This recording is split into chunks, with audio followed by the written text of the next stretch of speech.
Meus irmãos, a paz do Senhor. Para mim é um grande prazer estar aqui mais uma vez com os irmãos. A nossa finalidade aqui é compartilhar um pouco da palavra do Senhor nosso Deus, e nessa sequência de 26 aulas para nós novos convertidos, hoje chegamos aqui na aula de número 18, onde vamos falar sobre a idolatria, esse tema de grande importância para nós que estamos na caminhada há pouco tempo, somos novos convertidos, abraçamos a fé e tomamos conhecimento que salvação, vida eterna, somente na pessoa bendita de nosso Senhor e Salvador Jesus Cristo. Eu quero ler aqui com os irmãos o livro de Êxodo, capítulo 20, versículo 3 e versículo 4. Nos diz assim o texto sagrado: não terás outros deuses diante de mim, não farás para ti imagem de escultura, nem alguma semelhança do que há em cima nos céus, nem embaixo na terra, nem nas águas debaixo da terra. Nesta lição, vamos enfocar o pecado da idolatria. Adorar o que não é o nosso Deus é pecado. A idolatria é quando nós colocamos algo no lugar, na posição do nosso Deus. Observe que a glória do nosso Deus a outrem o nosso Deus não dará. Então, só o nosso Deus é digno de ser adorado. Ele deve ter o primeiro lugar na nossa vida. E eu não estou falando às suas mãos o que ele pode fazer. E olha que ele tem feito muito. E ai de nós, se ele não fizesse por cada um de nós que cremos em Cristo de todo o coração. Estou falando da face de Deus. É o próprio Deus. Ter o nosso Deus como a nossa herança, como o nosso galardão, como o nosso quinhão, a nossa porção. Então, só o nosso Deus é digno de toda a adoração. Em suas várias formas de culto, você provavelmente, como a maioria dos que atualmente são servos de Deus e o adoram, em espírito e em verdade, antes de conhecer o Evangelho de Cristo Jesus e de aceitá-lo como seu Senhor e suficiente Salvador, praticava alguma forma de culto a alguma divindade e era devoto de algum dos inúmeros santos e santas, medianeiros e milagreiros. Então, alguns de nós adorávamos, antes de abraçar a causa do cristianismo, alguns que são tidos como santos e santas. Na verdade, no cristianismo, nós que abraçamos a fé há pouco tempo, todos cristãos são santos. Paulo, escrevendo à igreja que estava na cidade de Éfeso, ele diz: aos santos que estão em Éfeso. Então, todo cristão é santo, separado desse mundo sujo, pecador, influenciado pelo príncipe da potestade do ar, o diabo, e dedicado para Deus, para o seu serviço, vivendo uma vida pia, uma vida de oração, uma vida de jejum, de tomarmos tempo para debruçar sobre o rolo sagrado, as sagradas letras. A palavra santo tem por definição separado. Alguns até ficam sobressaltados quando falamos que todo cristão é santo, e falamos porque é o que a Bíblia nos doutrina, nos educa, porque não conhece a definição da palavra. A palavra santo não tem por definição perfeito. A palavra santo tem por definição separado. E nós que fomos separados nós que cremos em Cristo de todo o coração, devemos prestar adoração somente ao nosso Deus, o único que é digno de todo enaltecimento, todo engrandecimento, toda a adoração. Então nós que adorávamos a pedra, o pau, o barro, a porcelana, nós hoje adoramos um Deus que é Espírito, Criador dos céus, da terra e do mar. E entendemos que adoração só a Deus pertence. Na verdade, você era enganado por Satanás e o servia, de uma forma ou de outra, na condenável prática da idolatria. A Bíblia é muito clara, irmãos, quando fala sobre a idolatria. Está bem claro. Objetivando esclarecê-lo à luz das Escrituras, escreveremos acerca da idolatria, sua origem, disseminação, prática e consequência. Passo a passo, você perceberá que através destas lições, o seu caminho tem sido iluminado pelo Espírito Santo e através as trevas do engano, das falsas religiões e dos falsos deuses foram dissipadas pela luz da verdade, que provém de Deus, através da sua revelação escrita, a Bíblia Sagrada. O que nós precisamos ter bem claro em nosso coração é que o assunto idolatria é vasto. É possível, irmãos, idolatrarmos o que é uma bênção para nós.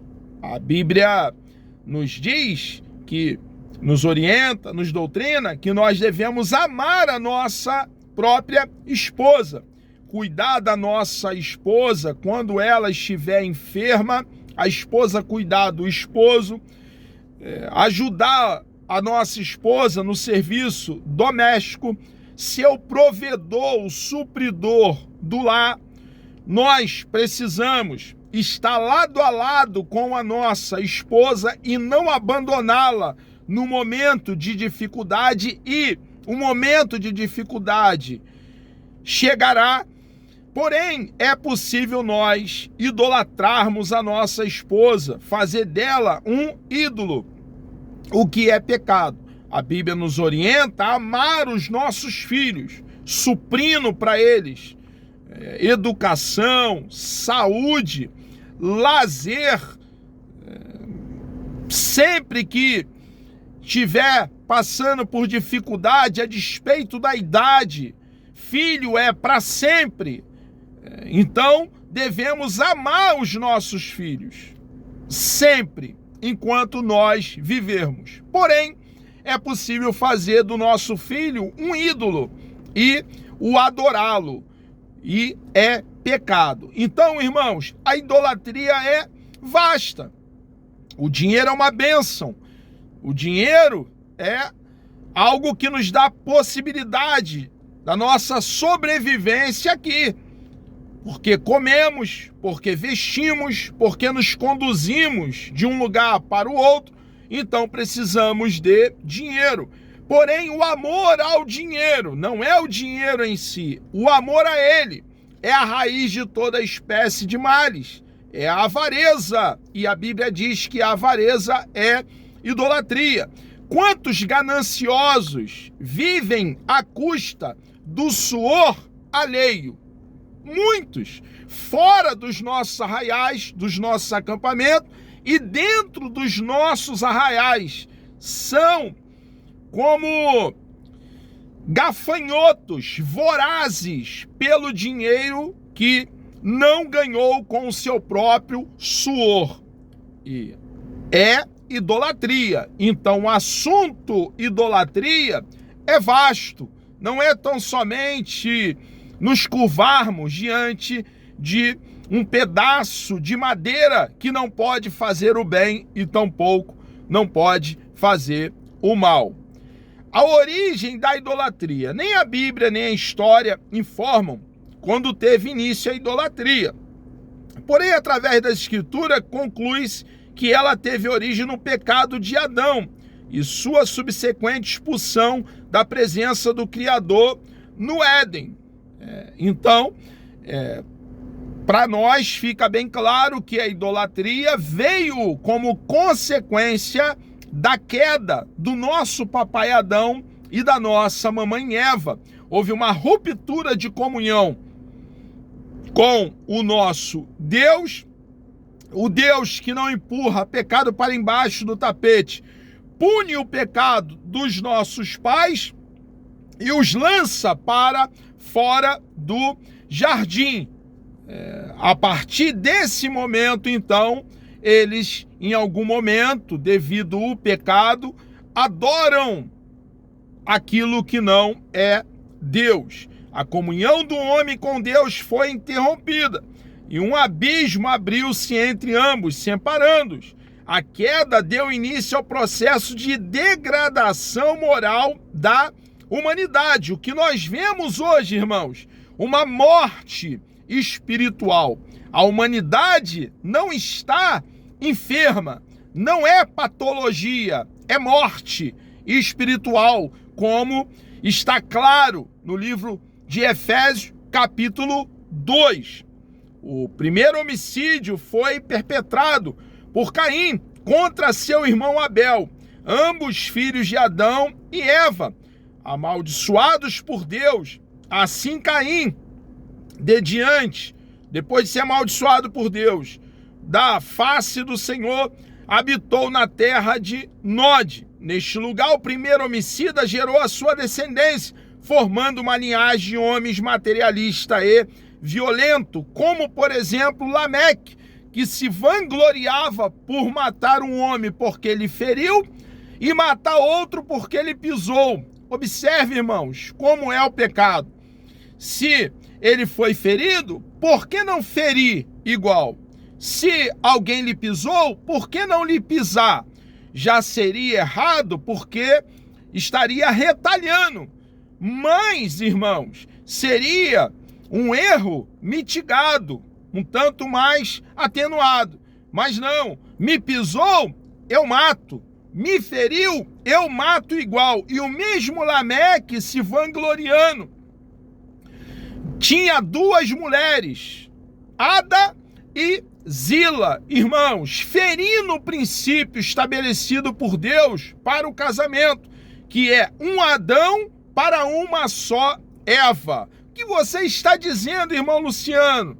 Eu estou afirmando que depois da queda do nosso papai Adão e da nossa mamãe Eva, o pecado cresce e vai se avolumando como um espiral. Irmãos, só o nosso Senhor e Salvador Jesus Cristo pode mudar radicalmente a nossa situação, a situação da humanidade que está em um caos, a situação tenebrosa da humanidade. Só o eterno Filho de Deus pode dar sentido à nossa vida e nos arrancar de um charco de lodo horrível e firmar os nossos passos, nos colocando sobre uma rocha. A nova geração também se corrompeu. Isto se explica porque em Adão todos pecaram. Como está em Romanos capítulo 5, versículo 12. A nova geração trazia dentro de si o vírus do pecado e também afastou-se dos caminhos de Deus. Preferiu enveredar por caminhos desconhecidos do misticismo, da adoração de ídolos e deuses, criado pela sua imaginação. O mentor dessas aberrações era o próprio Satanás, que reivindicava para si a adoração dos homens. Os séculos passaram e cada vez mais a humanidade afasta-se de Deus e cultuava os ídolos. Cada povo, cada nação tinha os seus deuses. Então nós observamos que o mal atingiu toda a humanidade. Adão não foi só o primeiro homem, foi o primeiro homem e também o cabeça federal da humanidade, o representante de toda a humanidade. Quando ele cai, toda a humanidade tem o seu pecado imputado. Jesus veio para tomar sobre ele os nossos pecados e ir até aquela colina chamada da Gólgota, lugar da caveira, e lá receber o peso da justa ira de Deus sobre os nossos pecados e satisfazendo a justiça de Deus, quitar a nossa dívida, a dívida que tínhamos com Deus. Quando cremos em Jesus de todo o coração, irmãos, a justiça de Cristo nos é então imputada. E só dessa forma desfrutamos de paz com Deus e somos então libertos e livres da idolatria. Irmãos, grande foi o que o nosso Deus fez por cada um de nós lá no Calvário, lá naquela pequena colina, naquela cruz, no lugar da caveira. E nós, hoje, com o coração grato, saltando de alegria, devemos adorá-lo, adorar um Deus vivo e todo-poderoso, Criador dos céus, da terra e do mar. A chamada de Abraão, um prenúncio de luz. Deus jamais permitiria que a humanidade permanecesse em volta das trevas da ignorância, servindo e adorando a Satanás, cultuando falsos deuses, ídolos feitos pelas mãos do homem. Cheio de misericórdia pelo ser humano, criado à sua imagem e semelhança, o Senhor começa a pôr em ação o seu plano de redenção da humanidade. Por isso, do seio de uma nação idólatra e feiticeira, ele chama Abraão para ser o pai de uma geração eleita, santa, uma nação que, a fim de que por seu intermédio, por intermédio da nação de Israel, os povos pagãos viessem a conhecer o Deus vivo, Criador do homem, digno de toda adoração por parte de suas criaturas. Abraão, irmãos, obedeceu e foi a Canaã, e ali habitou como peregrino. Era um estrangeiro, mas sua descendência possuiria aquelas terras. Porém, antes disso, conforme o plano divino, os hebreus seriam escravos no Egito por mais de 400 anos, e assim foi. Irmãos, Deus chama Abraão do meio de um povo idólatra. Seus pais eram idólatras, a Bíblia deixa isso bem claro, e através de Abraão, Deus desejava que, através de Abraão e os seus descendentes, Isaque, Jacó, e os descendentes de Jacó, os seus filhos, depois os 12 clãs, as 12 tribos e o povo de Israel, e depois com leis, regulamentos, a grande nação de Israel, o povo de Israel levasse à luz o conhecimento do único verdadeiro Deus até as demais nações. Infelizmente, irmãos, Israel falhou muito nesse objetivo de influenciar os povos a respeito do único verdadeiro Deus. E chegou um ponto, irmãos, de Israel também estar imerso na idolatria. A Bíblia não esconde os pecados dos grandes servos de Deus e também cometido pelo povo de Deus. E o registro da idolatria de Israel está para advertência nossa, para ensino nosso, para não cometermos os mesmos erros, os mesmos equívocos cometidos pela nação de Israel. Os hebreus saem do Egito sob a liderança de Moisés.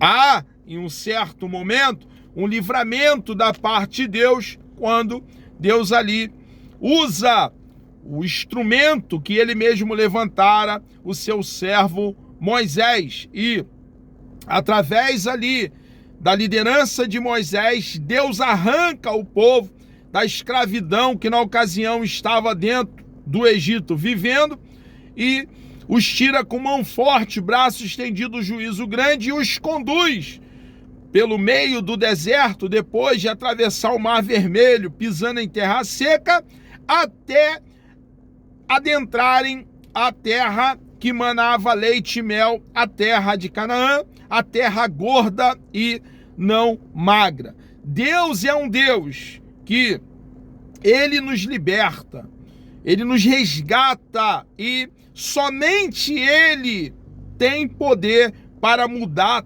toda a nossa vida, dar um novo rumo à nossa história. A proibição da prática da idolatria. Deus proibiu, irmãos, e ele proíbe a idolatria. Libertos da escravidão egípcia, os hebreus são separados como povo de Deus e pelas mãos de Moisés recebem os mandamentos e fazem um pacto solene com o Todo-Poderoso. Eles seriam santos, como o Senhor que os tirara do jugo da servidão da terra do Egito. Por sua vez, Yahvé, o Eterno, seria o seu único Deus. Infelizmente, Israel, em dado momento, como eu já fiz alusão, reitero, por uma fixação, torna-se também um povo idólatra. A idolatria corrompeu o povo de Israel. A idolatria de Salomão é a causa do rompimento entre as tribos de Israel. Israel, que era formada por 12 tribos, em dado momento, houve uma divisão nas tribos. 10 tribos vão para a região norte e 2 tribos ficam aqui na região sul.